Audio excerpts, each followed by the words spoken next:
走进现实生活，讲述离奇故事。大家好，我是小陈，欢迎观看陈峰故事。时间对于大多数人来说是不断流逝的，但对于小娟的家人，时间似乎在12年前的那个夏天停止了。自那以后，每一天都像是在重复同一天，直到一通意外的电话打破了沉寂。失踪多年突然找到，家人以为是诈骗。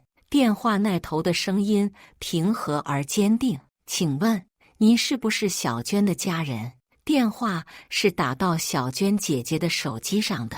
我差点就觉得对方是骗子了，但我确实有个失踪了12年的妹妹。直到听到自己妹妹的声音，她才相信这不是骗局。他们都说小娟死了，我们没看到之前都不相信的。小娟的父亲事后说，他们找她太久了，一直没有放弃过，但是根本没有一点踪迹。这通电话就像一道曙光，穿透了多年的阴霾，照亮了整个家庭。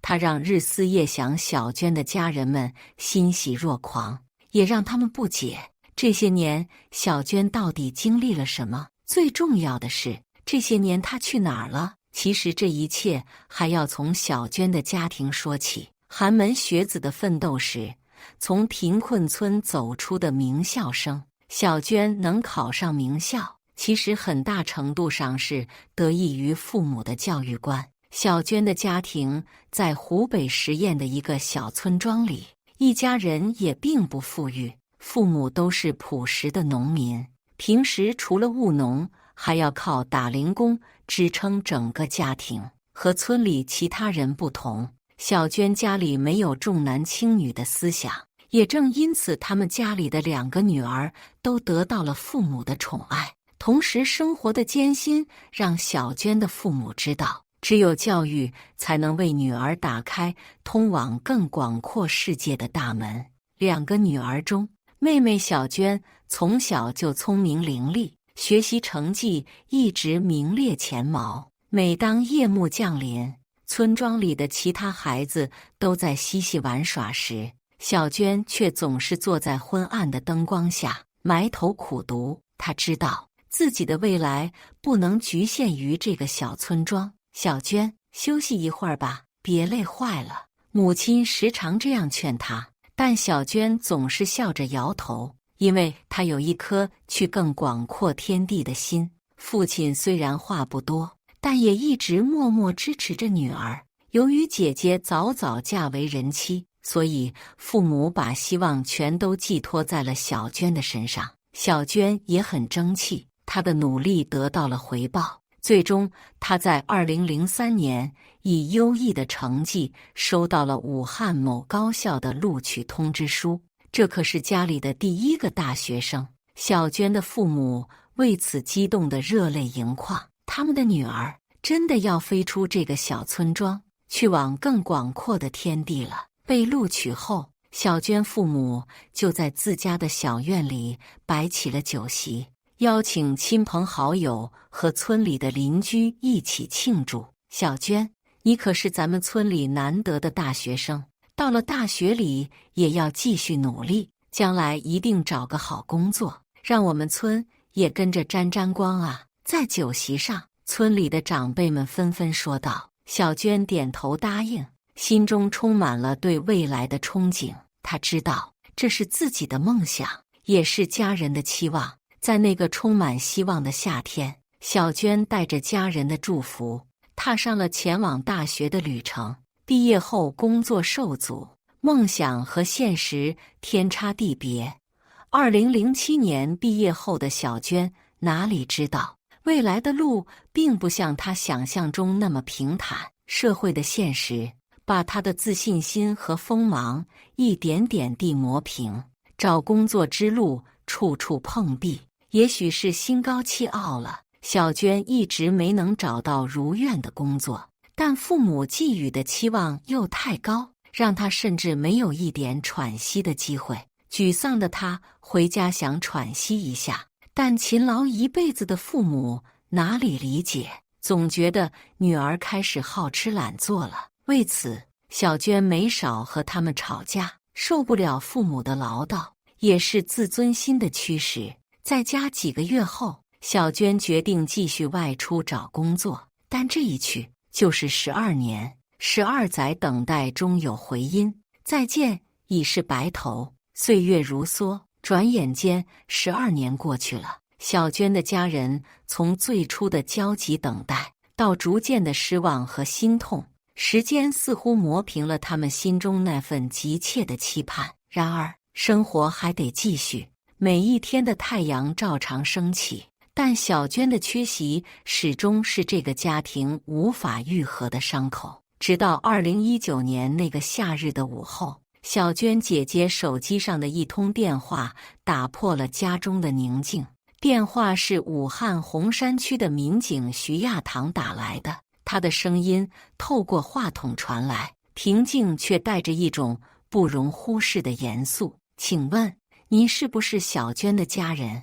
电话那头的问话直截了当。接过电话的是小娟的姐夫。起初他一时没反应过来，这些年他和小娟的家人接到过太多类似的电话，但每次都以失望告终。你是谁？你怎么知道的？小娟姐夫的声音里带着警惕和一丝不易察觉的希望。我是洪山区的民警，我们在一次巡查中发现了一个流浪街头的女人，她说她叫小娟，我们根据她提供的信息找到这个电话的。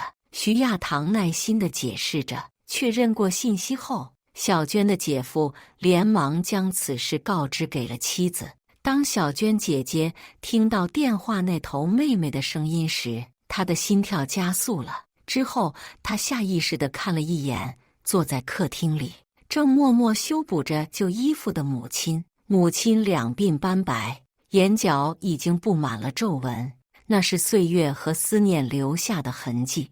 我们需要您来确认一些信息，您能来武汉吗？电话那头的民警徐亚堂继续说道。小娟姐姐犹豫了一下，然后坚定地回答：好，我们马上过去。她的声音里带着一丝颤抖，复杂的情绪交织在一起。真的找到了。挂断电话后，王小梅把情况告诉了父母，家中的气氛突然紧张起来。每个人都怀着复杂的心情，既有一丝不敢置信的希望，也有害怕再次失望的恐惧。第二天一早，王小梅和父母踏上了前往武汉的列车。一路上，他们几乎没有说话，每个人都在心中默默祈祷，希望这次能够真的找到小娟。到达武汉后，他们按照提供的地址来到了洪山区的派出所。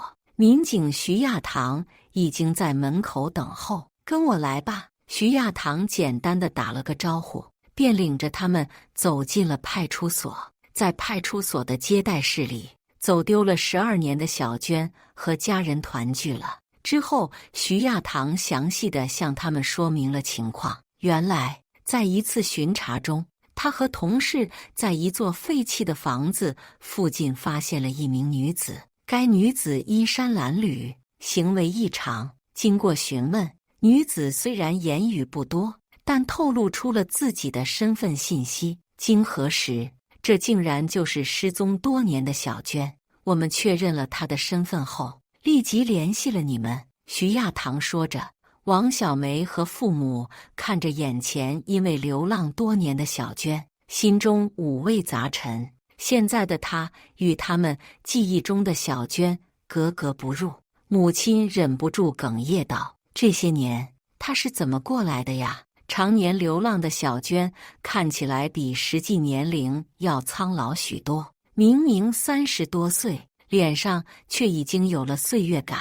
也许是经常露宿街头，此时小娟的眼神中还是充满着警惕、迷茫和不安。但看到眼前的家人时，小娟的眼中还是闪过一丝光芒，随即泪水涌出。那一刻，所有的等待和痛苦似乎都得到了释放。家人紧紧拥抱在一起，泪水和欢笑交织。12年的分离，终于在这一刻画上了句号。徐亚堂告诉他们，小娟的精神状况还需要专业评估，她可能需要一段时间的恢复和适应，我们会提供必要的帮助，但最重要的是家人的陪伴和理解。然而，团聚的喜悦背后还有许多未解之谜。小娟这些年到底经历了什么？她为何会流浪？又为何会住在废弃的危房里？这些问题像一块块沉重的石头，压在每个人的心上。命运弄人，自尊心强成流浪根源。原来，小娟被逼着外出找工作后，情况依然没有变好。随着时间的流逝，小娟的积蓄逐渐减少，生活的压力让她喘不过气来。她开始做一些临时工，但收入不稳定，难以为继。她想过回到父母身边，但自尊心和对父母期望的担忧让她选择了坚持。最不幸的是，这个途中她的包还被偷走了，里面装着她所有的证件和仅有的一些钱。这个事件成了压垮她的最后一根稻草。没有证件，找工作变得更加困难，小娟的生活开始失控。我到底该怎么办？小娟在心中无数次地问自己，却找不到答案。为了不让父母看到自己变成这样，她选择了流浪。之后，她白天在街头捡拾废品，晚上在公园或者桥洞中寻找避风的地方。生活变得艰苦，她的外表和精神状态也逐渐发生了变化。曾经的自信和活力被迷茫和绝望所取代。在流浪的日子里，小娟变得越来越孤僻，她害怕与人交流，害怕被人认出。她的内心充满了自责和羞愧，觉得自己辜负了父母的期望，也辜负了自己的青春。她开始逃避现实，甚至有时候会想，也许就这样消失在人群中，对所有人都好。但是命运并没有完全放弃她，像冥冥之中注定的一样，流浪的小娟心里还挂念着母校。她凭着记忆找到了母校所在的地方，不过那里已经成为了旧址。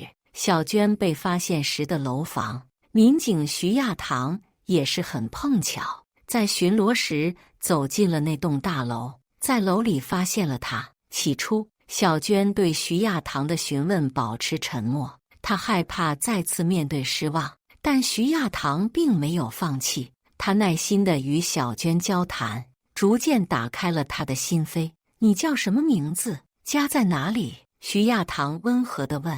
小娟犹豫了很久，才低声说出了自己的名字和家乡。之后，徐亚堂迅速核实了她的身份，并联系了她的家人。当小娟得知家人正在寻找她时，她的心中涌起了一股复杂的情感。她既感到安慰，又感到害怕。她害怕家人看到她现在的模样，害怕自己无法面对他们，但同时，她也渴望回到家人身边，结束这段流浪的生活。在徐亚堂的帮助下，小娟终于回到了家人的怀抱。虽然她的内心依然充满了迷茫和不安，但她知道，有了家人的支持和关爱，她将不再孤单。她开始尝试着面对过去，面对自己，慢慢地走出了阴影，重新找回了生活的勇气。失散中重逢，故事背后引人深思。小娟的归来，如同久违的阳光穿透了乌云，温暖了这个曾经笼罩在失落中的家庭。她的故事没有戏剧性的起伏，却引发了社会的广泛关注，引入一些心理学的角度来进行剖析。小娟的选择和行为夸张地反映了大部分人在面对压力和失败时可能出现的心理机制。小娟的自尊心和对家人期望的敬畏，构成了她内心的自我效能感。可小娟的自我效能感在找工作受挫，以及钱包证件被偷等一系列不幸运的事情发生后，受到了严重的打击。与其说她害怕自己无法满足家人的期望，倒不如说他害怕看到这样无能为力的自己。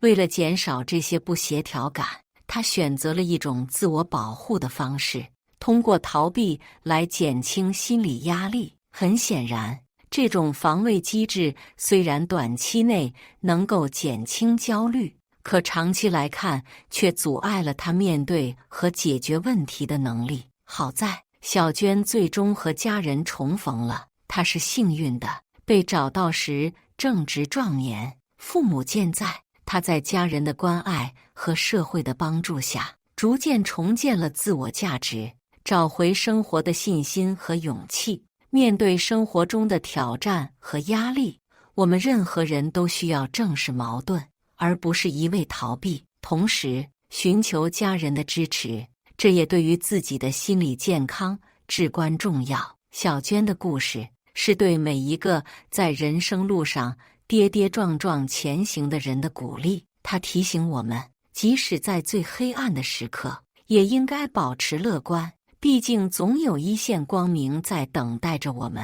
感谢大家的观看，欢迎大家在下方评论区讨论。如果你喜欢这类故事，记得点击订阅陈峰故事，并分享给更多的人，这会对我帮助很大。再次感谢大家的观看。